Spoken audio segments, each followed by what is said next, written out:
Polysécurité, épisode technique. Je suis convié de Sébastien. Salut! Va bien? Ça va très bien, merci. Plaisir.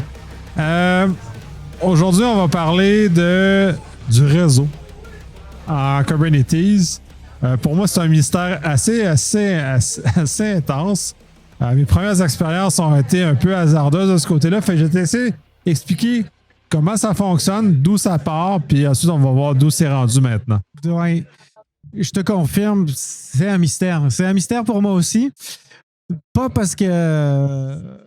je veux dire, pas parce que c'est compliqué. Si, c'est compliqué, mais non seulement c'est compliqué, mais il n'y a pas une manière de faire. Alors, je vais essayer de repartir du début, de l'inception de Kubernetes. On va essayer de reprendre les briques un petit peu dans Kubernetes. On a toujours notre API serveur. On a des serveurs qui sont attachés, des nœuds, qui exécutent une petite application qui s'appelle le kubelet. Donc, c'est elle qui prend les informations du API serveur et puis qui exécute certaines choses sur chacun des serveurs. Donc, il y a un kubelet par serveur. Et donc, sur chacun des serveurs, on va avoir des déploiements qui sont ce qu'on appelle des pods au milieu dans Kubernetes, mais qui sont un pod, c'est une entité qui est composée de plusieurs containers. Et ça, un container, c'est quelque chose qui existe quelque part au niveau Linux, au niveau du kernel.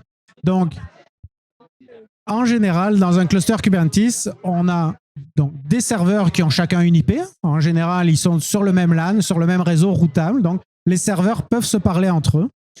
Et puis, à l'intérieur de ça, on a des pods qui vont avoir un autre réseau pour les pods qui est géré par le kubelet le kubelet ou l'API server qui va attribuer des IP. Et puis, on a des services. Des services, donc, qui sont des espèces de load balancers, des points d'entrée et qui vont load balancer le trafic entre les différents réplicas d'un même pod. Donc, si on a 3 web serveurs, notre service, il va load balancer le trafic entre les 3. Et donc, ce service, lui aussi, il a une IP qui est en général sur un LAN dédié pour les services. Parce que on ne veut pas qu'il soit... pour des raisons de routage, en gros, on veut que le LAN de service et le LAN de pod soient différents. Et que le trafic ne puisse pas passer de l'un à l'autre directement, mais qu'il y ait vraiment un mécanisme nécessaire de routage entre le service et l'IP du pod. Okay. Donc, là, on vient de mettre en place le schéma de base. Maintenant, qu'est-ce qui peut se passer dans un cluster Kubernetes? Bon, on va avoir un pod qui parle à un deuxième pod. S'ils sont sur le même serveur, c'est génial parce qu'ils ont 2 IP dans le même LAN, c'est routable, ils peuvent se parler. Mais si on a 2 pods sur 2 serveurs différents, chaque pod a une IP qui n'est pas routable, qui est comme un réseau privé et qui n'est pas routable entre les 2 serveurs. Alors là, qu'est-ce qui se passe?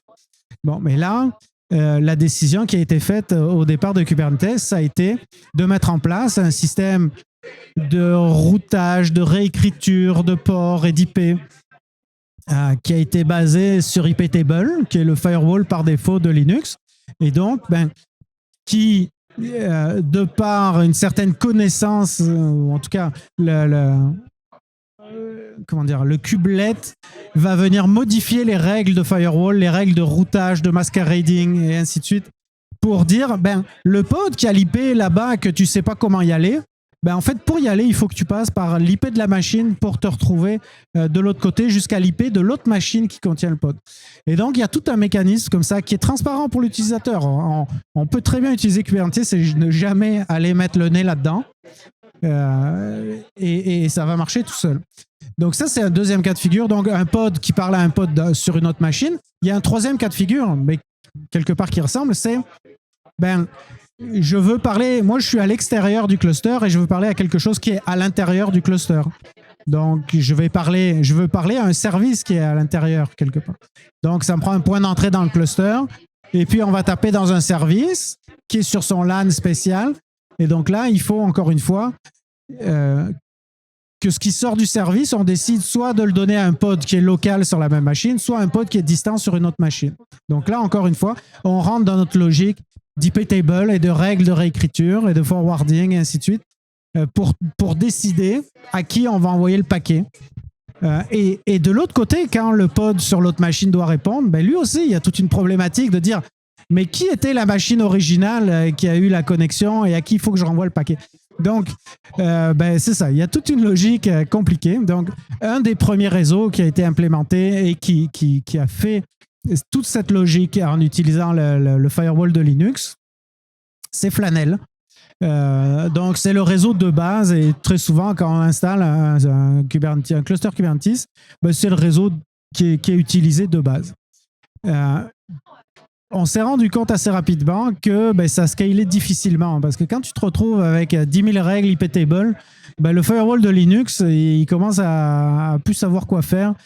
Quand tu as des mappings de ports entre le port que tu as déclaré pour joindre le pod, mais le vrai port qui a été ouvert sur l'interface de la machine. Ça, c'est des ressources qui sont limitées au niveau Linux.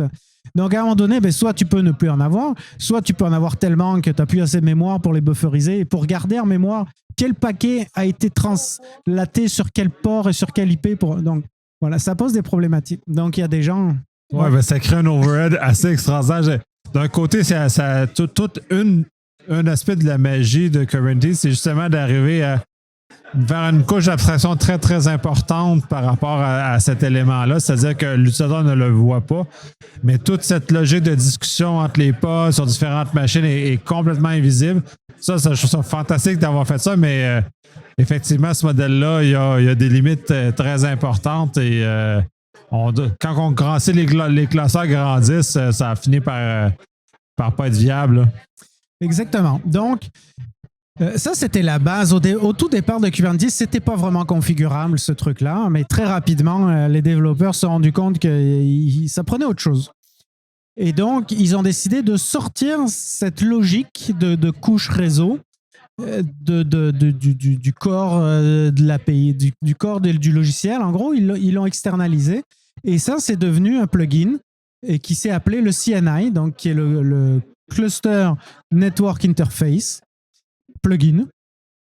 Et en gros, qui est une manière de n'importe qui peut développer un petit programme, petit ou pas d'ailleurs, mais qui va assurer cette logique de quels sont les IP qu'on va donner à nos pods, quels sont les IP qu'on va donner à nos services, comment est-ce qu'on va router le trafic d'un pod à l'autre, d'un container à l'autre, d'un node, d'un serveur à l'autre.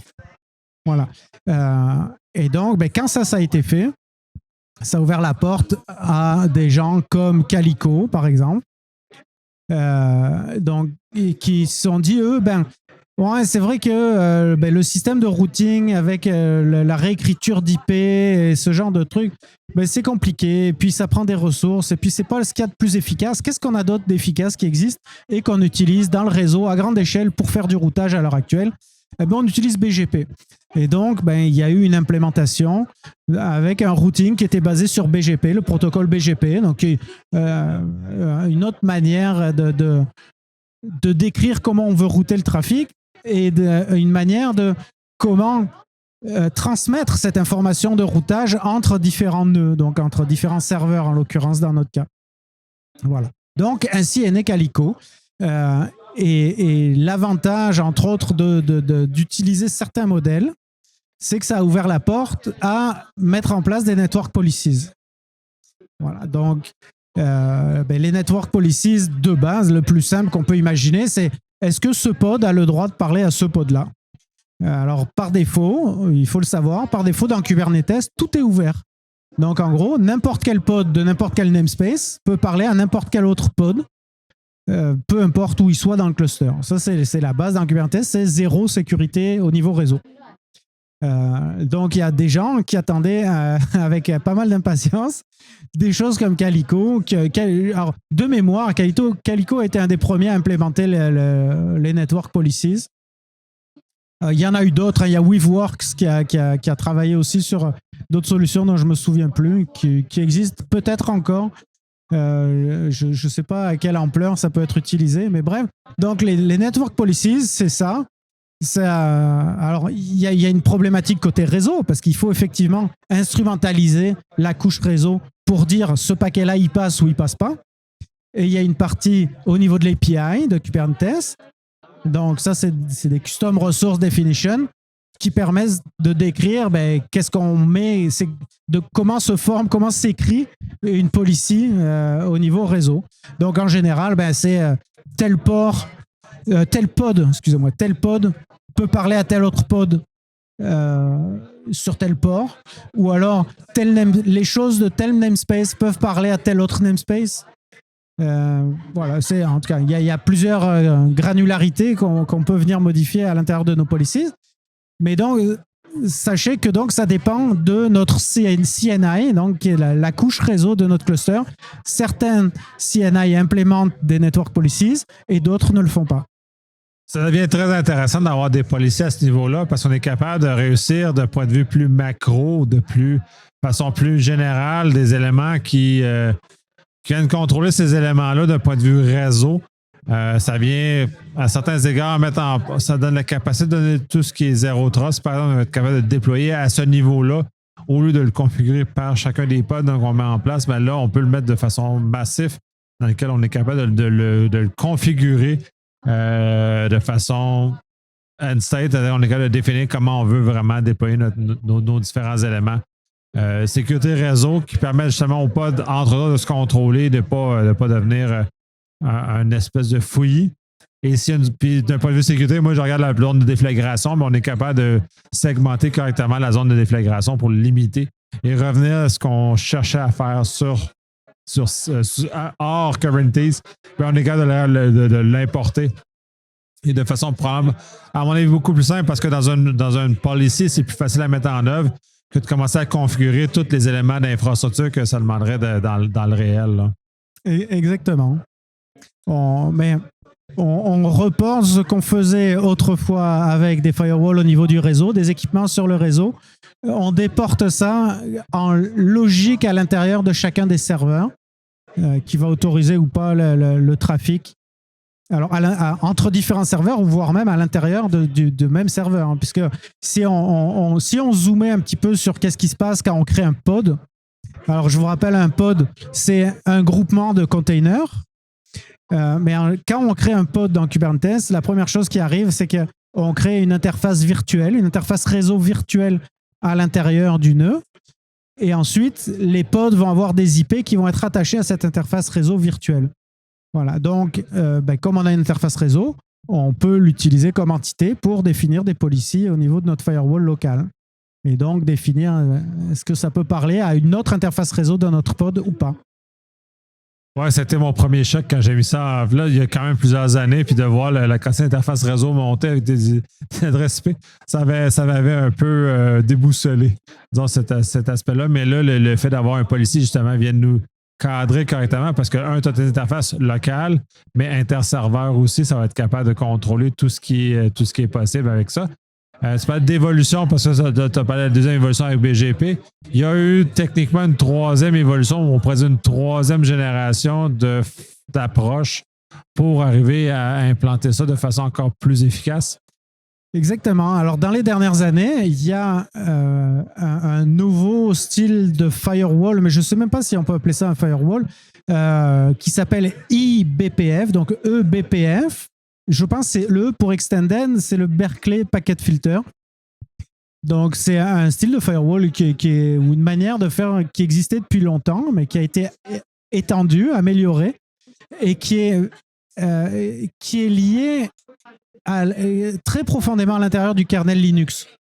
Donc, au lieu d'être juste une couche réseau où on intercepte des paquets et on dit oui ou non, avec eBPF, on est capable d'aller chercher de l'information au niveau du kernel,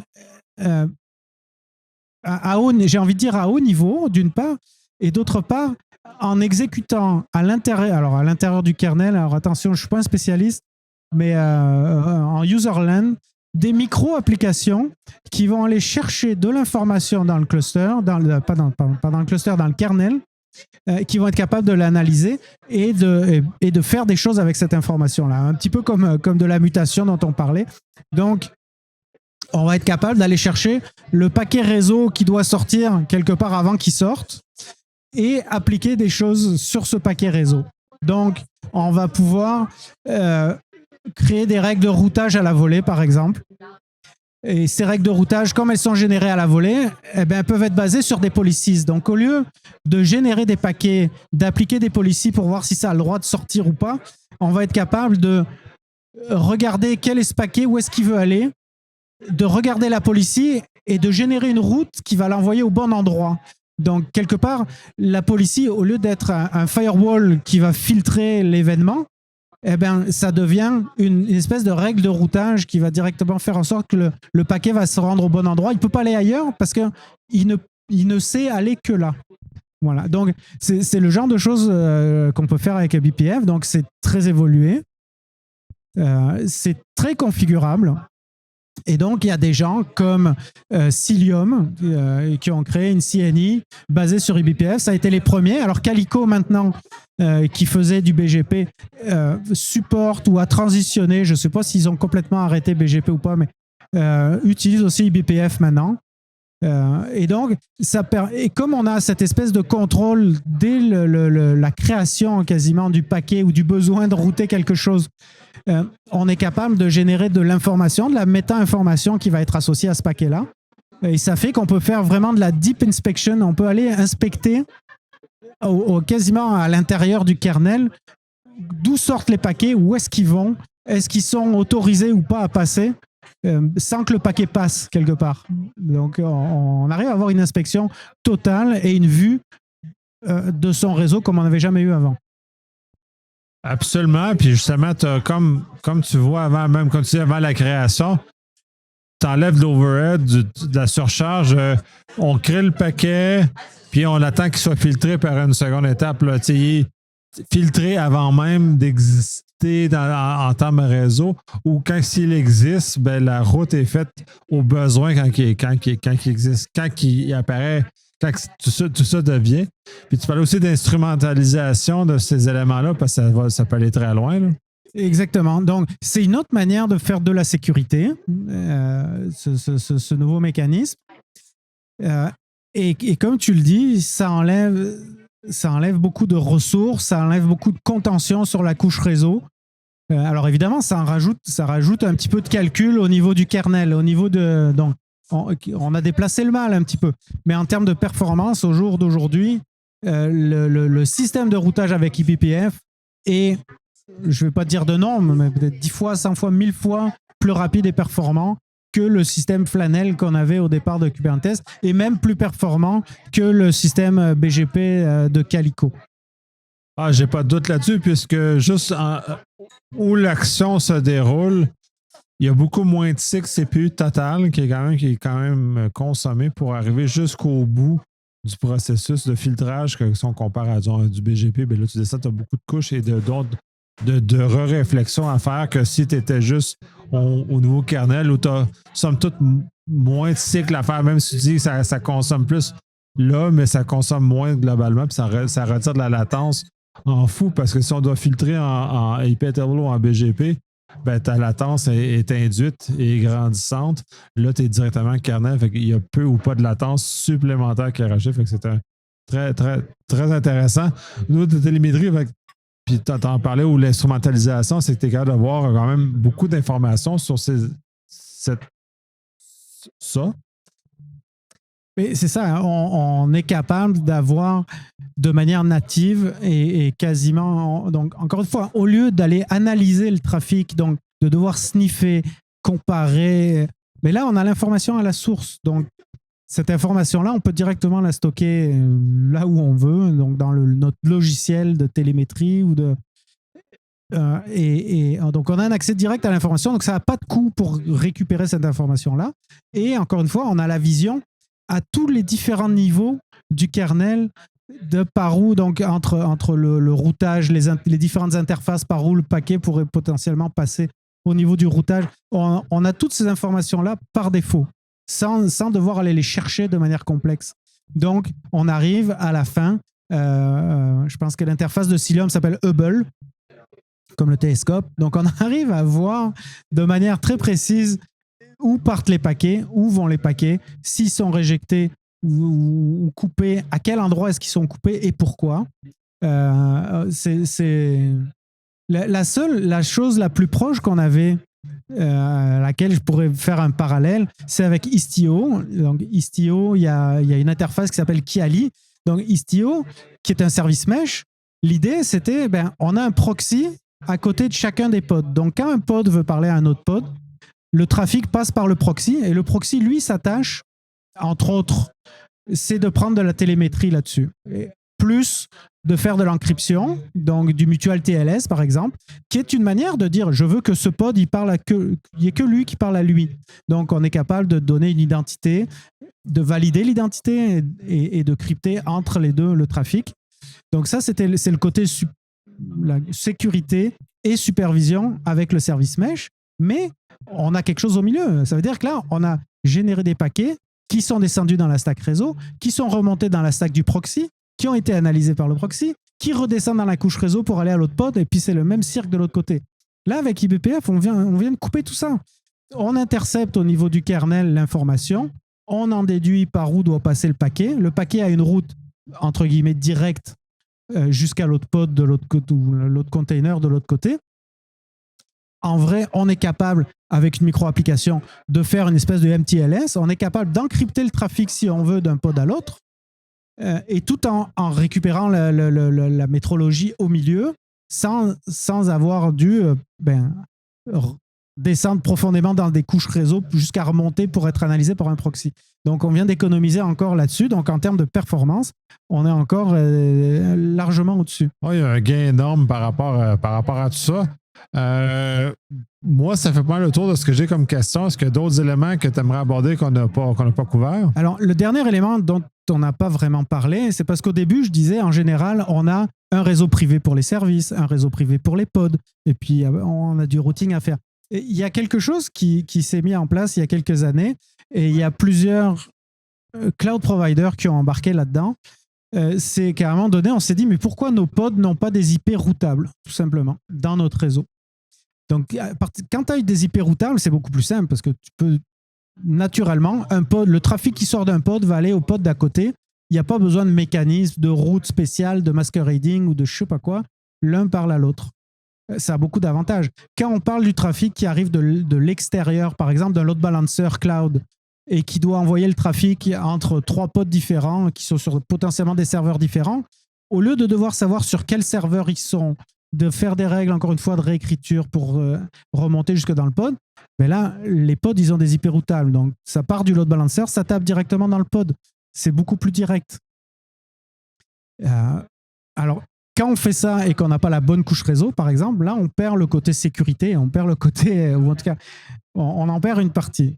Donc, ce que je voulais dire, c'est la nouvelle mode, entre guillemets, c'est d'avoir des pods avec des IP routables, d'avoir cette couche que Cilium, entre autres, et eBPF offre, de pouvoir toujours avoir des network policies, même si c'est des IP routables, puisqu'on intercepte tout le trafic réseau entrant et sortant, et donc on est capable de l'analyser, de le valider ou pas.